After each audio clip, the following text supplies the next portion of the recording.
본문 마태복음 16장은 마태복음 전체에서 가장 절정에 해당하는, 그러니까 산으로 표현을 하면 정상에 해당하는 본문이라고 그렇게 생각하시면 좋을 것 같아요. 여러분, 우리가 모악산 정상에 올라가기 위해서는 벚꽃 가로수길을 지나지요. 그리고 대원사를 지나서 저 한참 올라가다 보면 수왕사 입구의 그 쉼터를 지나서 정상에 오르게 됩니다. 마찬가지로 마태복음 1장에서 산에 오르기 시작했다면 드디어 오늘 이 본문 16장에서 마태복음 정상에 도달했다, 이렇게 생각하시면 좋을 것 같아요. 그만큼 오늘 읽었던 이 마태복음 16장은 마태복음 전체 이야기 속에서 절정에 해당하는 어떤 중요한 사건을 지금 예수님께서 제자들과 함께 이야기하고 있더라는 거예요.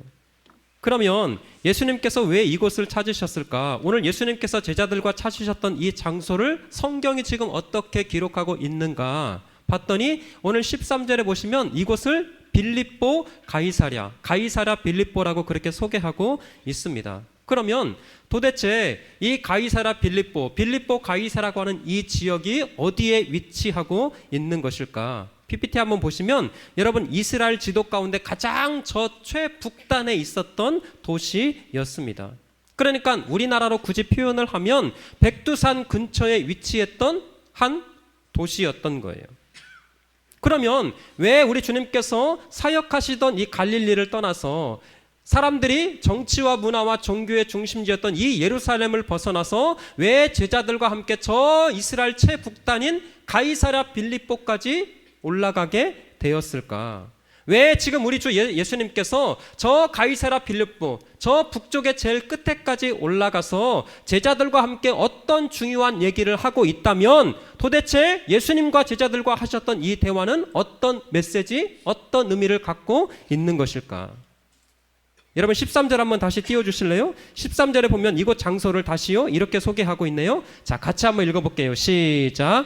예수께서 빌립보 가이사랴 지방에 이르러 제자들에게 물어 이르시되 사람들이 인자를 누구라 하느냐. 아멘. 감사합니다. 여기 보니까 빌립보 가이사랴 이렇게 소개하고 있습니다. 그런데 여러분, 빌립보 가이사랴라고 하는 이 지명은 두 사람의 이름이 합해져서 만든 도시 이름이었어요. 그러니까 빌립이라고 하는 이름과 가이사라고 하는 이름. 그러면 이 빌립이라고 하는 사람이 누구인가 봤더니 여러분, 헤롯 대왕 아시죠? 예수님께서 태어나실 때 예수님을 죽이려고 했던 그 헤롯 대왕의 아들이에요. 그 아들이 통치하고 있었던 이 분봉왕으로서 통치하고 있었던 그곳이었습니다. 그러니까 빌립이라고 하는 사람은 이 지역 가이사랴 빌립보를 통치하고 있는 분봉왕이었어요. 자, 중요한 것은 뭐냐면 분봉왕이라고 하는 이 뜻은 뭐냐면 스스로 왕이 된 것이 아니라 로마 황제에 의해서 임명된 왕이었습니다. 그러니까 로마 황제에게 임명받은 왕이었기 때문에 늘 황제에게 충성하고 황제의 비위를 마치어야 하는 그런 사람이 빌립이라고 하는 분봉 왕이었던 거예요. 그리고 가이사라고 하는 이름은 로마 황제를 부르는 칭호였습니다. 우리로 말하면 대통령. 그러니까 지금 이 도시는 이 분봉 왕이었던 이 빌립이라고 하는 왕이 로마 황제에게 잘 보이기 위해서 이 도시를 새롭게 만들고 재건해서 황제에게 바쳐진 그런 도시였던 거예요. 황제에게 충성하기 위해서, 황제에게 잘 보이기 위해서 이 도시를 새롭게 만들어서 자기 이름과 황제의 이름을 합해서 붙여진 도시가 지금 가이사랴 빌립보였던 거예요. 사랑하는 여러분, 한번 생각해 보세요. 로마 황제에게 충성하기 위해서 그렇게 로마 황제에게 바쳐진 도시였기 때문에 이 가이사랴 빌립보의 색깔은 당연히 가장 로마스러운 도시였던 거예요. 로마의 양식, 로마의 풍채, 그 다음에 로마의 힘과 권력을 상징하는 것들로 가득했습니다. 그래서 이 가이사랴 빌립보 도시의 특징은 뭐냐면 로마 황제를 숭배하는 그 우상이 가득했던 도시였습니다. 특별히 판신이라고 하는 그 거대한 우상, 이 우상을 섬기는 신전이 자리하고 있었던 도시가 가이사랴 빌립보였어요. 자, PPT 한번 그 다음 띄워주시면 역사적으로 여러분 이 판신의 신전이 지금도 남아 있어요. 이 판신이라고 하는 이 신이요, 계속 눌러주세요. 여러분, 자연과 목축을 관장했던 신이었습니다. 그러다 보니까 이 형상이 아주 기괴하고 무섭게 생겼어요. 힘과 권력을 상징했던 그런 신이었기 때문에 물질의 풍요를 가져다주는 신으로 그렇게 여겼는데, 한 번 더 한번 띄워주실래요? 여러분 이 판신의 얼굴이 어떻게 생겼냐면 이게 지금 복원한 거예요. 이렇게 생겼어요. 잘 보세요. 왜 이게 제가 굳이 보여드리고 있냐면 여러분 이 판신의 캐릭터가 우리 자녀들의 게임이나 우리가 자녀들이 보고 있는 애니메이션이나 영화에 그대로 등장하고 있어요. 그러니까 가장 물질적인 풍요를 가져다주는 그 판신을 섬기고 있었던 도시, 로마의 황제의 힘과 권력과 그 세속적인 풍요를 가져다주는 그 도시, 황제를 숭배하고 있었던 도시가 어디였다고요? 이 빌립보 가이사랴였던 거예요. 이제 넘겨주세요. 그러니까 예수님은 지금 아니요, 자 넘겨주세요. 가장 화려하고 가장 웅장하고 가장 세속적인 힘과 권력이 녹아져 있는 이 우상의 도시, 황제의 도시에서 제자들에게 지금 질문을 던지고 있는 거예요. 사람들이 나를 누구라 하느냐? 그리고 너희는 나를 누구라 하느냐? 자, 사랑하는 성도 여러분, 조금만 눈을 돌리면 세상의 권력과 물질적인 풍요와 쾌락이 지금 눈앞에 있습니다. 반대로 지금 예수 그리스도를 따르고 있는 제자들의 삶에는 그런 것 전혀 하나도 없어요. 조금만 황제에게 머리만 숙이면, 조금만 황제에게 경배하고 엎드리면 그 로마 황제가 가져다주는 세상적인 풍요와 쾌락과 즐거움이 있어요. 그런데 이 땅에 진짜 왕으로 오신 그 예수 그리스도를 따르고 있는 제자들에게는 그렇게 세상 사람들이 추구하는 권력과 명예와 존귀와 영광이 하나도 없어요. 지금 그곳에서, 그 현장에서 우리 주님께서 너희는 나를 그리스도요 하나님의 아들, 세상에 주는 영광과 풍요와 존귀와 기쁨이 하나 없어도, 로마 황제가 주는 그 성공이 없어도 너희는 나를 그리스도요 살아계신 하나님으로 믿고 고백하며 따를 수 있겠느냐? 다시요. 여러분 지금 문맥적으로 볼 때 예수님은 그 당시 종교 지도자들에게 밀리고 떠밀려서 저 북방의 변두리까지 쫓겨가지 않으면 안 되는 상황이었습니다. 마치 조선시대나 고려시대 때 중앙에서 실권을 잃으면 그 사람을 저 땅끝으로 뭐 보낸다고 그랬죠? 유배 보낸다고 그랬죠. 마치 그런 상황이라고 생각하시면 좋을 것 같아요. 지금 이 종교 지도자들에 의해서 예수님과 제자들의 일행이 떠밀려서 저 북쪽의 최북단 이 가이사랴 빌립보까지 떠밀려가지 않으면 안 되는 상황이었습니다.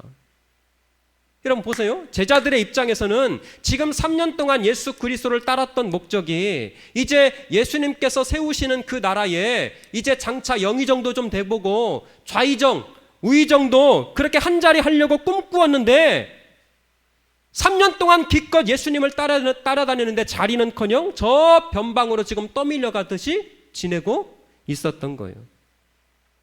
그런데 왜 하필 그곳에서 우리 주님께서는 예루살렘에서 묻는 것이 아니었어요. 사람들이 막 환호해주고 인정해주고 오병의 그 엄청난 기적이 있고 난 이후에 사람들이 예수 그리스도를 왕으로 섬기기 위한 그 상황에서 너희는 나를 누구라 하느냐? 그렇게 질문하지 않고 아무것도 없습니다. 오히려 우상이 가득한 그 황제의 도시에서 너희는 나를 누구라 하느냐? 나를 구원자로 고백하고 진짜 살아계신 하나님의 아들로 인정하며 끝까지 나를 따를 수 있니? 지금 그것을 묻고 있는 현장이 오늘 마태복음 16장의 말씀인 거예요. 자, 다시 한번 13절 14절 한번 볼게요. 예수께서 빌립보 가이사랴 지방에 이르러 제자들에게 물어 이르시되 사람들이 인자를 누구라 하느냐? 14절 이르되 더러는 세례 요한, 더러는 엘리야, 어떤 이는 예레미야나 선지자 중에 하나이다. 여러분 세상 사람들은요 자기마다 이해되는 예수 그리스도를 이야기합니다. 그런데 세상 사람들이 이야기하는 이 예수님을 어떻게 표현하고 있냐면 세례 요한, 또 엘리야, 어떤 이는 예레미야나 선지자 중에 한 사람입니다. 근데 여러분 공통적인 특징이 있어요. 이 세 사람들 모두 다 죽은 사람들입니다. 죽은 세례 요한, 죽은 엘리야, 죽은 예레미야. 그래서 이 세 사람이 환생을 했거나 아니면 그들의 능력이 예수라고 하는 사람에게 이렇게 나타나고 있는 것으로 그 당시 사람들은 생각을 했던 거예요. 그러자 우리 예수님께서 두 번째 질문을 이렇게 하고 계시는데 그게 15절 말씀입니다. 15절 이르시되 너희는 나를 누구라 하느냐. 같이 한번 읽습니다. 시작. 이르시되 너희는 나를 누구라 하느냐. 아멘. 이 질문이 왜 중요하냐면 사랑하는 성도 여러분, 지금도 2023년 5월 20일 지금 이 순간에도 예수 그리스도께서는 예배하는 저와 여러분들에게 똑같이 묻고 있는 거예요. 그렇다면 이르시되 너희는 나를 누구라 하느냐. 김집사 너는 나를 누구라 하느냐. 한목사, 김장로 너희는, 그렇다면 사람들이 이야기하는 예수 그리스도 말고 너희는 지금 나를 누구라 하느냐. 한 목사가 지금 강단에서 이야기하는 그 예수 말고 너는 나를 누구라 고백하고 있느냐. 근데 여러분, 이 예수님의 질문 앞에 언제나 적극적인 베드로가 이렇게 대답을 합니다. 그게 16절, 너무나 잘 아는 말씀이죠. 16절 한번 읽어볼게요. 시작. 시몬 베드로가 대답하여 이르되 주는 그리스도시요 살아계신 하나님의 아들이시니이다. 아멘. 여러분, 이 베드로의 고백을 잘 보시면 살아계신 하나님의 아들이시니라. 이전에 사람들이 고백했던 것은 죽은 사람들이 특징이었어요. 그러나 지금 16절에서 베드로가 고백하고 있는 것은 하나님은 살아계십니다. 주님은 살아계십니다. 아니, 하나님은 지금도 시퍼렇게 살아계시는 전능하신 하나님이십니다. 지금 16절에서 베드로가 고백하고 있는 고백이 이 고백이었다라는 거예요. 주는 그리스도시요 살아계신 하나님의 아들이십니다. 사랑하는 성도 여러분, 머리로만 아는 고백, 정형화되고 문자화된 고백이 아니라 지금도 살아서 역사하시는 그 살아계신 하나님, 그 살아계신 우리 주 예수 그리스도를 믿으시기를 주의 이름으로 축원합니다. 진짜 믿으세요? 정말 하나님과 예수 그리스도의 그 살아계심을 믿는 사람들은요, 세상을 소망 삼지 않습니다. 세상의 어떤 물질과 쾌락 때문에 일비하지 않고 그것 때문에 염려와 마음의 근심을 빼앗기지 않아요. 왜? 하나님은 진짜 살아계시기 때문에. 살아계시는 정도가 아니라 그 살아계신 하나님께서 우리 사랑하는 성도들의 모든 삶을 책임져 주시고 저와 여러분들의 모든 삶을 책임져 주시기 때문에 지금 베드로가 고백하고 있는 것이 바로 그거였어요. 사랑하는 성도 여러분, 다시금 강조합니다. 너무나 잘 알고 있지만 그러나 가장 근본적이고 가장 중요한 거, 하나님은 지금도 살아계십니다. 믿으십니까?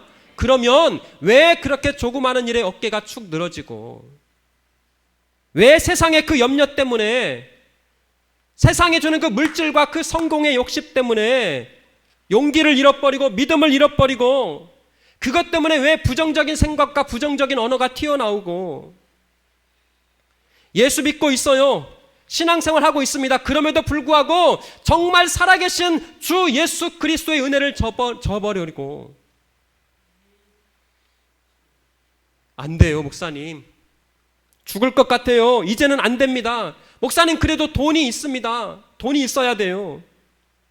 물론 돈이 중요합니다. 필요합니다. 그러나 그 모든 것들을 주관하시는 분은 살아계신 하나님, 살아계신 우리 주 예수 그리스도를 믿을진데, 사랑하는 여러분, 지금 2023년 5월 21일 이 주일, 오늘이라고 하는 현실 속에서 정말 살아계신 하나님을 그 붙드는 그 사람을 통해서 하나님은 구원의 역사를 이루어 가시는 줄 믿습니다.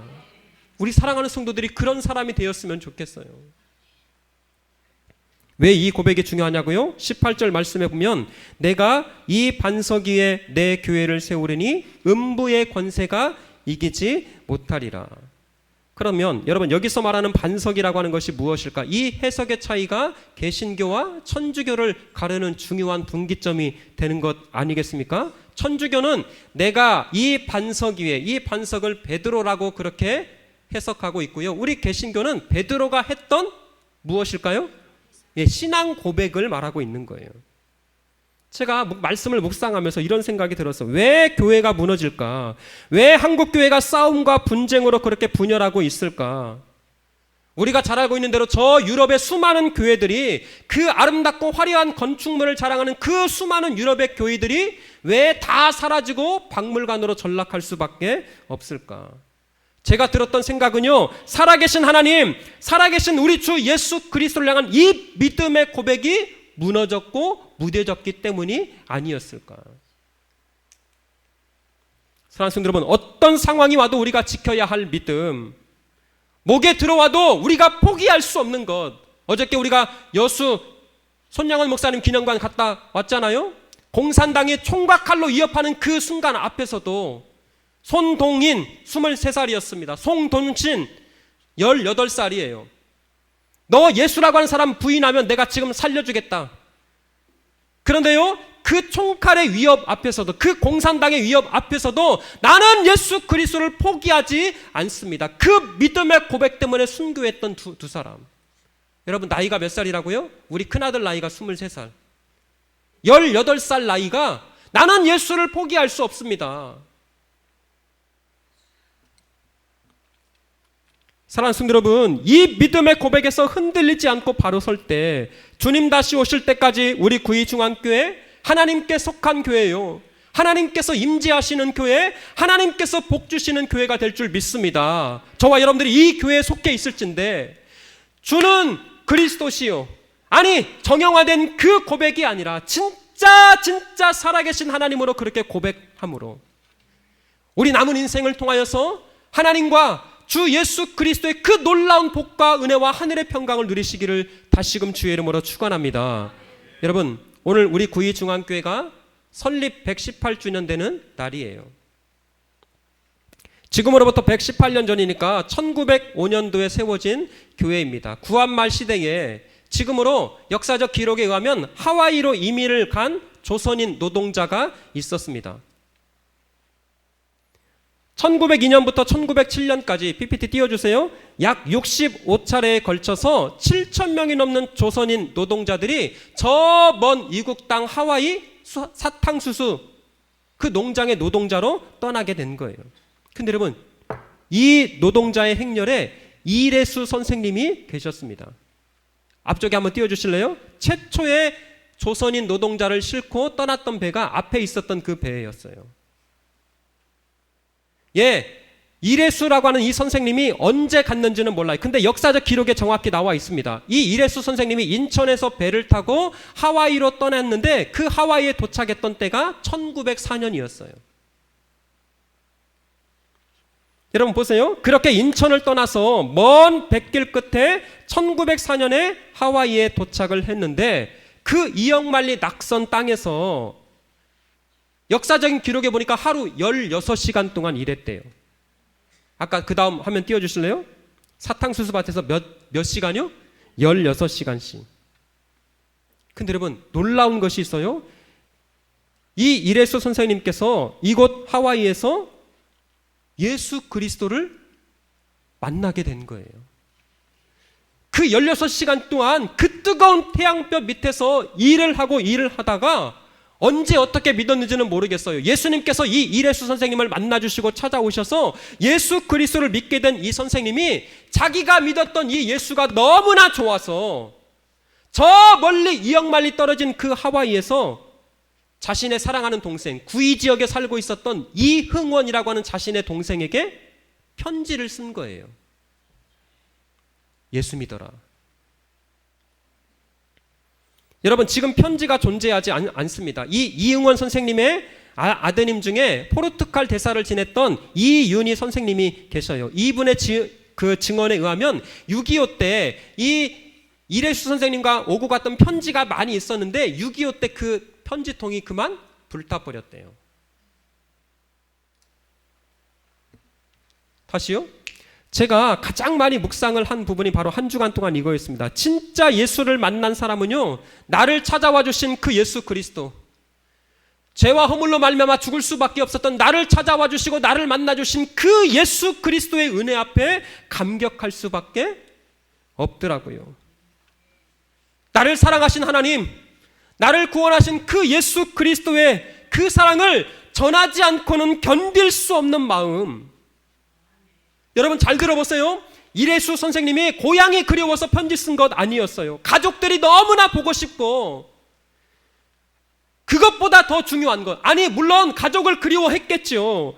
왜 그런 마음이 없었겠어요? 그러나 그것보다 더 중요했던 것은 내가 만난 예수, 내가 만난 예수를 내가 가장 사랑하는 내 동생에게 전하지 않고는, 내가 가장 사랑하는 내 가족에게 전하지 않고는 견딜 수 없는 그 뜨거운 열정과 그 마음이 이래수 선생님이 펜을 들게 하셨고, 사랑하는 동생, 우리 예수 믿고 천국 가세나. 그렇게 편지로 시작됐던 교회가 여러분 지금 우리 구의중앙교회예요. 이흥원 선생님이 편지를 받고 예수의 도를 배우기 위해서 서문교회에 나가기 시작을 했습니다. 구의 지역에서 걸어 다니신 거예요. 그렇게 자연스럽게 모임이 시작된 교회가 우리 구의중앙교회인데, 사랑하는 성도 여러분, 질문을 던지고 싶어요. 우리에게 예수에 대한 이 뜨거움이 있습니까? 나를 찾아와 주셔서 나를 구원하신, 나를 목사로 삼아주시고 나를 장로로 삼아주시고 나를 하나님의 나라, 하나님의 백성의 그 자녀로 삼아주신 그리스도 예수의 그 십자가의 은혜가 너무나 감격스러워서 나 같은 죄인이 용서함 받아서 주 앞에 옳다 먹기까지 그 십자가의 은혜로 말미암아 내가 이 자리에 살아가고 있을진데, 여러분 지금처럼 언제든지 번호를 누르면 통화할 수 있는 시대 아니었어요. 언제든지 핸드폰으로 영상통화를 하면 얼굴을 마주할 수 있는 시대 아니었습니다. 저 이역 만리에서 언제 이 편지가 어떻게 도착할지 모르지만 내가 만난 예수, 나를 찾아와 주신 예수, 나를 구원하신 그 예수 그리스도 은혜가 너무나 좋아서 동생 우리 같이 예수 믿고 천국 가세나. 그 이래수 선생님의 편지로 시작된 교회였어요. 그러면 이 이래수 선생님이 도대체 어떤 분이신가? PPT 그 다음 한번 띄워주실래요? 여러분 이래수 선생님이 하와이로 이주하셔서 이 그림 보시면 얼마나 위대한 일을 하셨는지, 하와이 지방총회 총회장도 역임하시고, 가운데 그림이 이래수 선생님 잘 안 보이시죠? 근데 여러분 놀라지 마세요. 이분이요 도산 누구죠?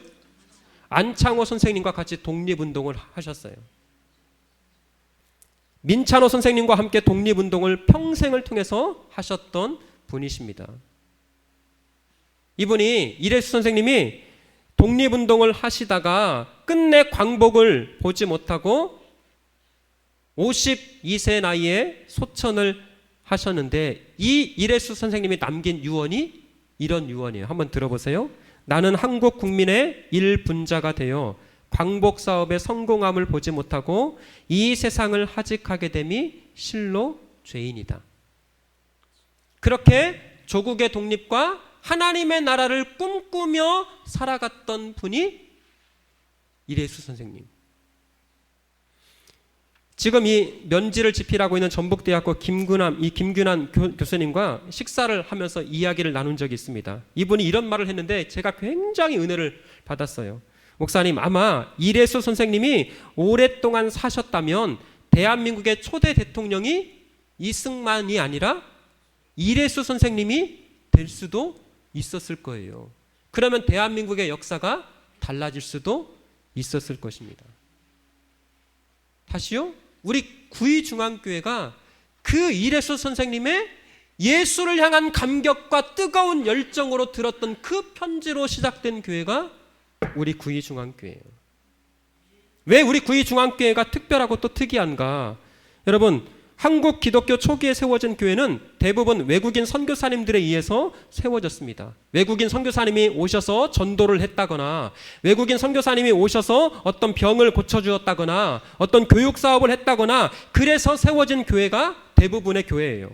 그런데 다시요, 우리 구의중앙교회는 한국인 노동자가 본국에 있는 사랑하는 동생에게 편지로 보내서 시작된 교회가 우리 조선 한국사 교회 가운데 정말 특이한 이력이라는 거예요. 조금만 더 마칠게요. 더 할게요. 편지를 받았던 이흥원 선생님이 형님의 편지를 받고 전주 소문교회를 다니셨습니다. 그렇게 서문교회에서 예배를 드리시고 이 구이 학청리에 살던 이 학천리로 살던 곳으로 오셔서 자체적으로 선교사가 있었던 것 아니에요. 목사가 있었던 것 아닙니다. 자체적으로 수요일 밤 모임을 하신 것으로 미국 장로교 그 선교에 보고되어 있었던 거예요.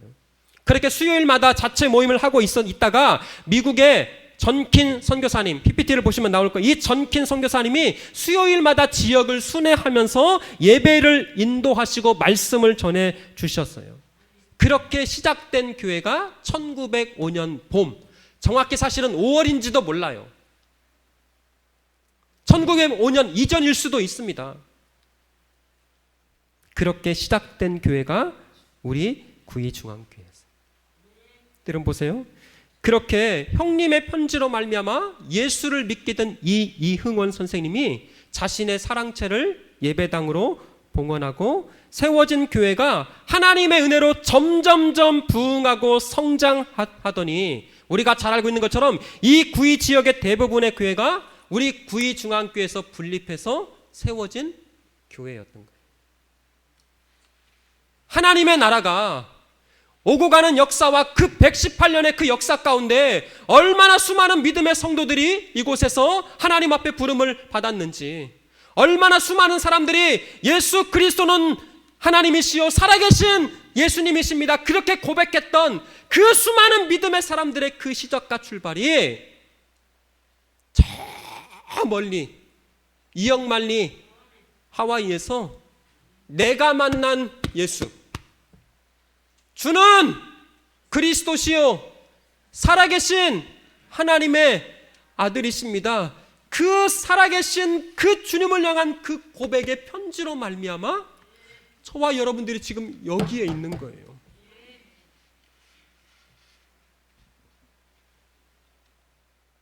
기도했습니다. 하나님, 118년의 역사 가운데 얼마나 수많은 성도들의 눈물과 기도가 있었을까.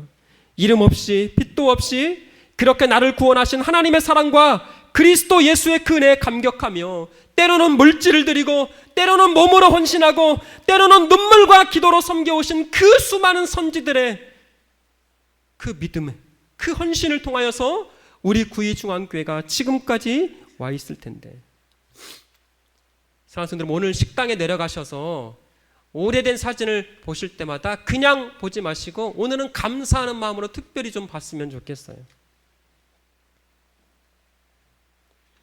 사랑하는 성도 여러분, 하나님의 은혜, 하나님의 영광, 하나님의 사랑이 가득한 우리 구이중앙교회, 우리 주님 다시 오시는 그날까지 끝까지 함께 세워가시기를 주의 이름으로 축원합니다. 눈물과 기도로 그렇게 세워진 우리 구이중앙교회, 음부의 권세가 이길 수 없어요. 적당히 살아가시면 안 돼요. 사랑하는 성도 여러분, 담임 목사로서 부탁드립니다. 천국 가는 그날까지 주는 그리스도시요 살아계신 하나님의 아들이십니다. 이 예수 잘 믿고 저 영원한 천국에서 함께 만나시는 우리 귀한 성도들 되시기를 주의 이름으로 축원합니다.